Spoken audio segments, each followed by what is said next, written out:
Kena Upanishad. Part 1. Who sends the mind to wander afar?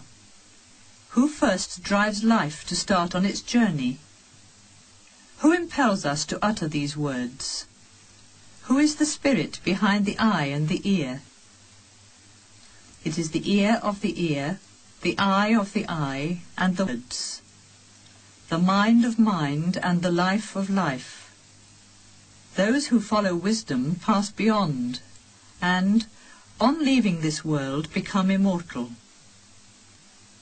There the eye goes not, nor words nor mind. We know not, we cannot understand. How he can be explained? He is above the known, and he is above the unknown. Thus have we heard from the ancient sages who explained this truth to us. What cannot be spoken with words, but that whereby words are spoken? Know that alone to be Brahman, the spirit, and not what people here adore. What cannot be thought with the mind, but that whereby the mind can think? Know that alone to be Brahman, the spirit, and not what people here adore. What cannot be seen with the eye, but that whereby the eye can see? Know that alone to be Brahman, the spirit, and not what people here adore.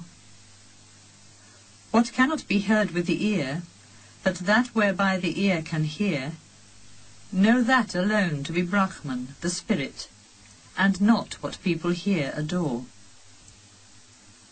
What cannot be indrawn with breath, but that whereby breath is indrawn? Know that alone to be Brahman, the spirit, and not what people here adore. Part 2.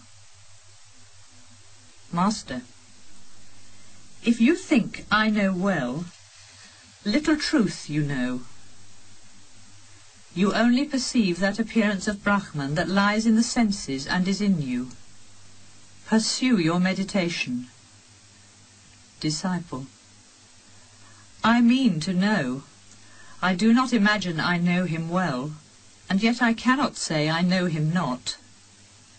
Who of us knows this, knows him, and not who says, I know him not? He comes to the thought of those who know him beyond thought, not to those who imagine he can be attained by thought. He is unknown to the learned and known to the simple. He is known in the ecstasy of an awakening which opens the door of life eternal. By the self we obtain power, and by vision we obtain eternity. For a man who has known him, the light of truth shines. For one who has not known, there is darkness. The wise who have seen him in every being, on leaving this life, attain life immortal. Part 3. Once upon a time, Brahman, the Spirit Supreme, won a victory for the gods. And the gods thought in their pride, we alone attained this victory, ours alone is the glory. Brahman saw it, and appeared to them, but they knew him not. Who is that being that fills us with wonder? They cried. And they spoke to Agni, the god of fire. O God, all-knowing, go and see who is that being that fills us with wonder. Agni ran towards him, and Brahman asked, Who are you? I am the god of fire, he said, the god who knows all things. What power is in you? Asked Brahman. I can burn all things on earth. And Brahman placed a straw before him, saying, Burn this. The god of fire strove with all his power, but was unable to burn it. He then returned to the other gods and said, I could not find out who was that being that fills us with wonder. Then they spoke to Vayu, the god of the air. O Vayu, go and see who is that being that fills us with wonder. Vayu ran towards him, and Brahman asked, Who are you? I am Vayu, the god of the air, he said. Matarisvan, the air that moves in space. What power is in you? Asked Brahman. In a whirlwind I can carry away all there is on earth. And placed a straw before him, saying, Blow this away. The god of the air strove with all his power, but was unable to move it. He returned to the other gods and said, I could not find out who was that being that fills us with wonder.